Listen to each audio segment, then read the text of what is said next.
In the news tonight, Sepp Blatter is re-elected president of FIFA for a fifth term only after His Royal Highness Prince Ali ibn al-Hussein withdrew his candidacy.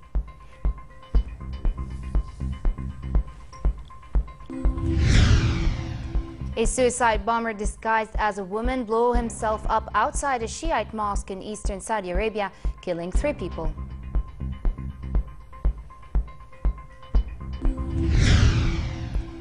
And rivers in Texas flooded their banks after historic storms had pounded the state for more than a week, leaving at least 21 people dead. Good evening and welcome to a new edition of the news. Voting on who leads soccer's world governing body FIFA was due to go into a second round after neither candidates, Prince Ali ibn al-Hussein nor Sepp Blatter, got 2/3 of the votes. His Royal Highness received 73 votes, while Blatter received 133. But Blatter was named president of FIFA for a fifth term after His Royal Highness withdrew his candidacy in an election overshadowed by allegation of corruption in the world soccer. Here's the story. FIFA's presidential election went ahead in Zurich as planned, while the governing body has confirmed there will be no revote for 2018 and 2022 World Cups. The 209 president of FIFA's member federations voted for the man to lead world football's governing body. Addressing the 65th FIFA World Congress ahead of the vote, Prince Ali bin al-Hussein, who has been the head of the Jordan's Football Association since 1999 and the founder of the West Asian Football Federation, told Congress delegates that the organization needs a new dawn and said he would take full responsibility and reverse FIFA's priorities. There are no easy answers and no blame that can be cast that will wash away the stain that marks us all. And yet nothing in life can exist without hope, and even the darkest nights are broken by a new dawn. While we will do this together, I give you my pledge. I will not hide among your ranks when things are bad, stepping forward when things are good. If you give me the honor of your vote, I will take full responsibility and hold myself accountable to all of you and to the world. I will bring a work ethic worthy of the game to FIFA, and I will reverse the pyramid and put the priorities of players, fans and member associations at the top.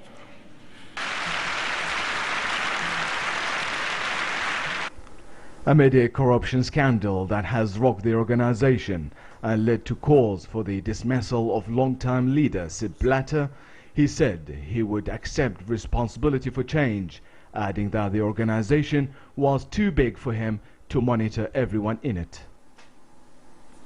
What football needs right now is a strong leader, an experienced leader, a leader that knows all the implications. We need to work with our economic partners.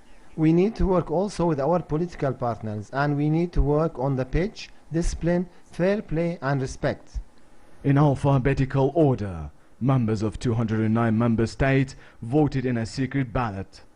The corruption crisis that has shaken FIFA dealt a blow to Blatter, as he narrowly failed to win a majority in the first round of a presidential election.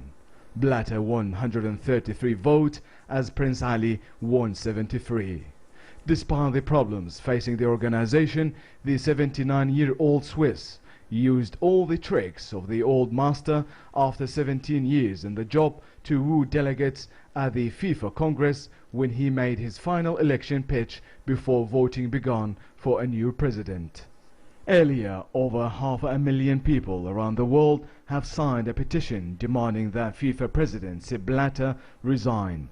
Protesters in Zurich demonstrated against Blatter following the latest corruption scandal surrounding the organization. US authorities accused top FIFA figures and sports executives of corruption, while Switzerland is still investigating the award of the next World Cup finals to Russia and Qatar. Many believe the twin investigations into alleged corruption at FIFA's highest levels could leave Blatter weakened and unable to serve out a full term. Loy Balkar for the news at 10. At the FIFA Congress today, the Palestinian Football Association dropped its motion asking for Israel to be suspended by FIFA. The motion had been included on the agenda at the FIFA Congress, but the PFA president, Jibril Erjoub, said he had been persuaded to back down. The Congress instead agreed an amendment that includes establishing a monitoring committee. The PFA had accused Israel of hampering its activity and restricting the movement of players between the Gaza Strip and the occupied West Bank. I am here to find a solution for a painful issue so close to the hearts of all defenders of football ethics and values, rather than to score goals even against those who are responsible for my football family is suffering, as I decided to drop the suspension. But it does not mean that I give up the resistance according to the status of FIFA. Palestinians criticized the PFA for dropping its motion and voiced their disappointment. The National Committee is disappointed that the entire FIFA Congress, including the Palestinian Football Association, have not lived up to their obligation and stated principles. FIFA and its membership have delayed the suspension of Israel, but they cannot delay the growth of the international boycott of Israel or prevent the continued isolation of Israel. Visa's public warning to FIFA that it may end its sponsorship if World Soccer's governing body does not quickly clean up its act will likely prompt other sponsors to take a tough stance as a major corruption scandal involving FIFA unfolds. After U.S. prosecutors indicated 9 FIFA officials and 5 sports media and promotion executives on federal corruption charges, other major sponsors, including Coca-Cola and McDonald's, urged FIFA to resolve this problem and repair its image. Here's more. Delegates arrive at the FIFA Congress in Zurich as the corruption scandal takes its toll. As one of the biggest brands in the world, representing one of the most popular sports, FIFA reaches nearly every corner of the planet. But in light of the indictment of 9 FIFA officials on corruption and bribery charges, it's in trouble, both with its sponsors and with its fans. What can FIFA do to restore trust? Lois Jacobs is CEO of branding experts Landor.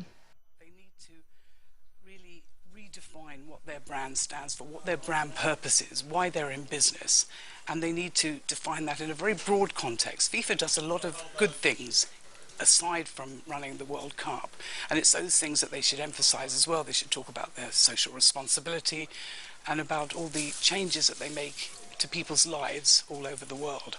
The World Cup hosts major sponsors have issued public warnings, with Visa saying it may end support if FIFA doesn't clean up its act, and fast. The organisation relies heavily on sponsorship revenue to fund its activities, receiving a total of $177 million last year from its long-term partners. But those sponsors now have leverage. They want to couple their brand with the values of integrity, of truth, of fair play that are inherent to a sporting event. So when those values are damaged, they have to rethink what they're doing. It's the biggest crisis in the body's 111-year history, and it's not just sponsors who are upset. Consumers have been piling on the pressure, taking to social media to boycott FIFA-backed brands. It reminds me, back in the late 90s, the Olympic movement went through a very similar crisis around the awarding of the Winter Olympics to Salt Lake City.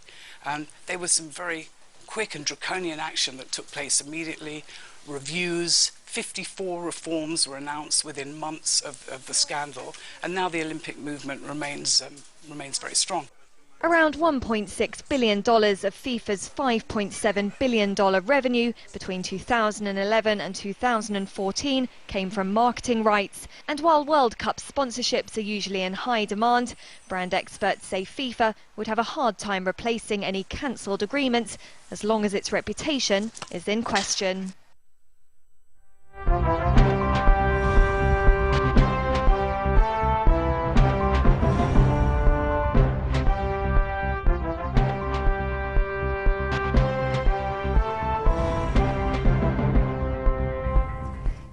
regional news, Daesh terrorist group claimed responsibility for an attack in Saudi Arabia on a Shiite mosque in Dammam, in which 4 people were killed. This is the second attack by the group in a week on Saudi Arabia.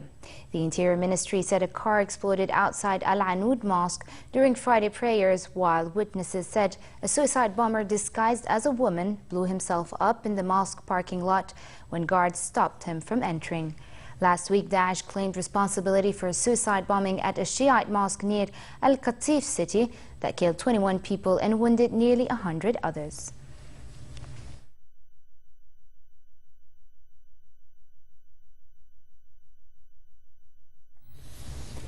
Jordan has condemned the terrorist attack that was carried out by Daesh terrorists near a mosque in the Saudi city of Dammam.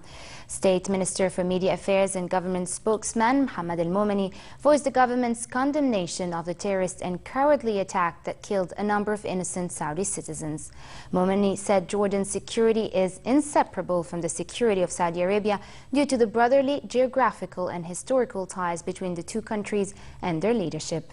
The minister also voiced Jordan's solidarity with Saudi Arabia as well as its condolences to the families of the victims. The death toll from bombing that targeted 2 prominent hotels in Baghdad late yesterday rose to 15, with another 42 wounded. The double bombing occurred when 2 separate car bombs went off 7 minutes apart in the parking lots of a heavily fortified 5-star Crystal Grand Ishtad and Babil hotels. Windows were blown out at the hotels, where entrances were severely damaged and cars were destroyed, starting huge fires that lit up the skies and sent smoke over Baghdad. Police said a 3rd car bomb was found near the Babil hotel and was discovered and was defused early today before it could explode. The Daesh terrorist group claimed responsibility for the attack.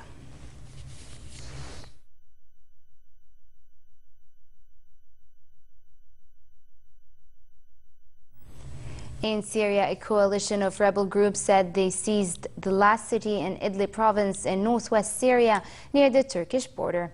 The Army of Fatah Alliance, which includes Al-Qaeda Syria's wing Nusra Front and Ahrar al-Sham group and other factions, captured Ariha town. The coalition said it had overrun several checkpoints that defended the city after intense fighting with the Syrian army that pulled back from the city. The Syrian Observatory for Human Rights reported that the insurgents advanced further, capturing at least 4 villages close to Ariha in the heavy clashes. They also said the insurgents killed at least 18 pro-government fighters in clashes in the Ariha area and killed another 13 off the battlefields.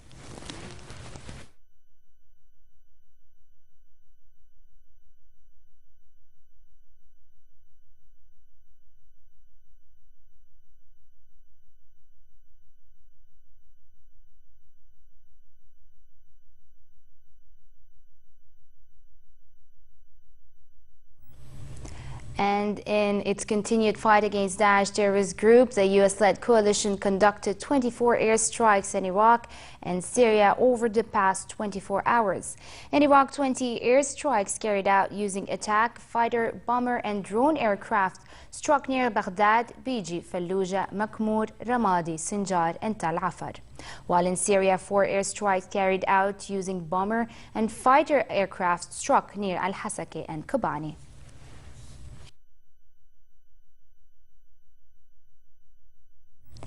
Heavy fighting erupted in southern Yemen near Aden airport when a Sunni Muslim fighters attacked Shiite Houthi rebels in a push to drive Houthis from the district. Saudi-led forces also made 4 airstrikes on a military base near the airport. Intense air raids by the Arab Alliance were also reported overnight by residents of the Saada province, which borders Saudi Arabia in northwestern Yemen. Raids also targeted a weapons storage in Sana'a.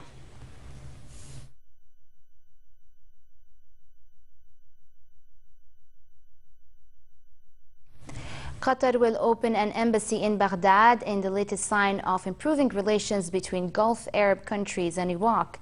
Speaking at a news conference, Iraqi Foreign Minister Ibrahim al-Jafari said Baghdad and Doha have agreed to open the Qatari embassies in Baghdad to begin diplomatic work. A rapprochement could help strengthen a regional alliance against Daesh terrorist group. Saudi Arabia also signaled its intention to reopen an embassy in Baghdad earlier this year and has invited the Iraqi Prime Minister to visit the kingdom.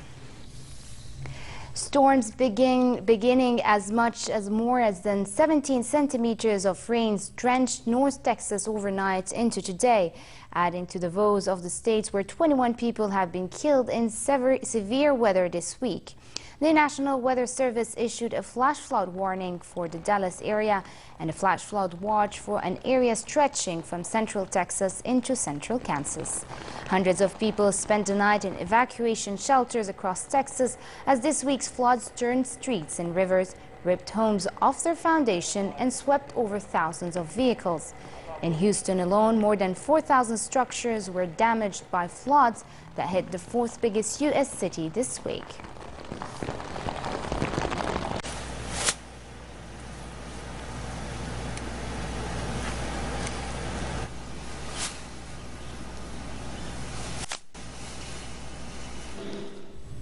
And finally, a quick look at the weather. Relatively cold conditions continue in the hilly areas tonight, but it will be fair in the Badia and the Jordan Valley with northwesterly moderate to brisk winds.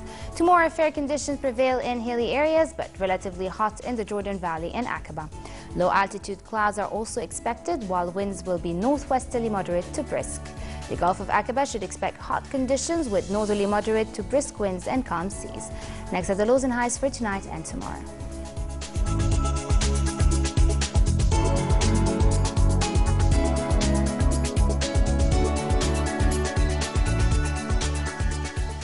And to end the news, here's a recap of our top stories. Sepp Blatter is re-elected president of FIFA for a fifth term only after His Royal Highness Prince Ali bin Al Hussein withdrew his candidacy.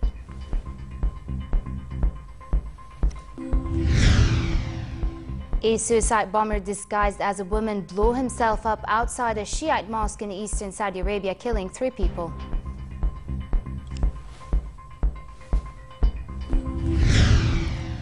And rivers in Texas flooded their banks after historic storms had pounded the state for more than a week, leaving at least 21 people dead.